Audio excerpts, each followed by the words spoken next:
Hello, everyone. I'm Judge Janine Pirro, along with Harold Ford Jr., Jesse Waters, Katie Pavlich, and Greg Gutfeld. It's 5 o'clock in New York City, and this is The Five.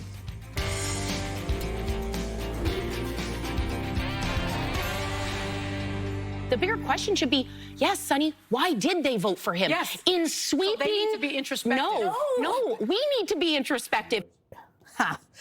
Good grief. Democrats and the media are now on day 3 of completely losing their minds over Trump's landslide victory. I like to say that, landslide victory. And the only way they can cope is by cranking up the resistance. Radical Democrat governors are already scheming on ways to sabotage Trump's second term. And it looks like good old Greasy Gavin wants to be its leader. California Governor Newsom is ordering up a special session of his state's legislature in order to Trump-proof their progressive policies on climate change and immigration. The freedoms we hold dear in California are under attack, and we won't sit idle. California has faced this challenge before, and we know how to respond. And other blue state governors are also trying to talk tough. I would remind you that a happy warrior is still a warrior. You come for my people, you come through me. The key here is that, every tool in the toolbox has got to be used to protect our citizens, to protect our residents, and protect our states, and certainly to hold the line on democracy. If there is any attack on the Garden State or on any of its communities from Washington, I will fight back with every fiber of my being. The moment they try and bring a hateful agenda in this state, I'm going to stand ready to stand up and fight for the way we do things here. And now Nancy Pelosi is breaking her silence on Kamala's loss by throwing both her and Joe Biden under the bus. She said, quote, "We live with what happened, and because the president endorsed Kamala Harris immediately, that really made it almost impossible to have a primary at that time. If it had been much earlier, it would have been different." So, Harold, what are they resisting? It's only been like 72 hours. So good to be back with you again. I would encourage everybody to be gracious in losing and winning and accept the victory. 2, it is a tradition in our country for governors to say on behalf of their states, speak on behalf of their states. I'm reminded when President Obama was in the White House and the health care package passed, it was called Obamacare, but officially called the Affordable Care Act. There were a number of states that thought that that law violated the rights of their citizens, and many of them came together, rightly so, and filed lawsuits. Most were unsuccessful, but they filed those lawsuits, and they took steps to try to, what they say, guard their citizens from the harms of the federal government. The 10th Amendment allows, and other amendments allow them to do that.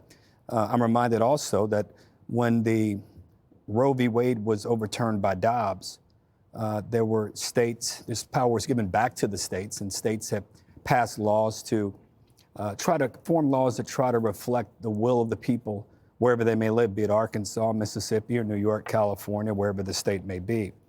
I'm even reminded President Obama campaigned on the fact that he wanted to close Guantanamo Bay, and he couldn't. I think one of the challenges that President Trump will face, as all presidents do, is reconciling the ease of making campaign promises with the reality of making those promises policy. And that's really the rub in politics. How do you do that? President Trump will have an advantage for many reasons, probably the foremost reason being if the House turns out to be a Republican House, President Trump will have the House, the Senate, and obviously the White House, and a majority of people on the court who lean or have been appointed by conservatives, or Republicans, that is, on his side. So again, I'm not surprised by this, Judge. This is an American tradition, states standing up to what they believe their state, people in their state want. And the good thing about it is if you think they're wrong or I think they're right or vice versa, ultimately voters will make that final determination by either electing those state legislatures or governors or re-electing them, or for that matter, unseating them. How do we unify the country when the left is already refusing to work with Donald Trump? You've got Governor Healy. I'm not going to allow my state police to work with with President Trump. Here's my favorite, Phil Murphy, the governor of New Jersey. He says, I'll fight to the death. I'll fight back with every fiber of my being. Except Donald Trump got 1.9 million votes in New Jersey, which was 600,000 more than Phil Murphy did when he ran, Jesse. Yeah, some of it's posturing, and you expect that from Democrats. They're not always the best losers, unlike Republicans who take it easily, and we're just class to join up. The resistance is coming into focus, though. Remember the first Trump term, it was like Schiff, Comey, Mueller. Now it looks like it's the blue state governors. And the 2028 presidential race has started. So the best way to raise your profile if you're a Democrat is to clash with Trump. Now, does that help the people you represent? No, but they don't care. It's not about that. It's just about politics. So the big battle is going to be energy at first. And Trump might not win every battle there because the states control their own energy, electricity and water and all that. But he can definitely jawbone the hell out of them from the White House podium and make them look stupid and make them change their ways there. Also, homelessness. Remember, they're going to have the Olympics in L.A. in 4 years. Trump's going to be president. And there's, 50,000 homeless people per block in L.A.? So they're going to have to get that together. And I think he'll be effective in that because everybody doesn't want to embarrass the country. And then deportation.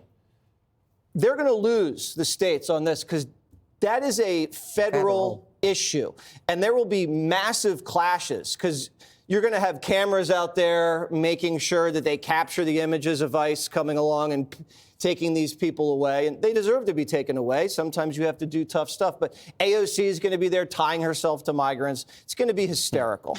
But sometimes dad has to do the tough thing. Doesn't make it always look great, but it's the right thing to do. And that's what we expect.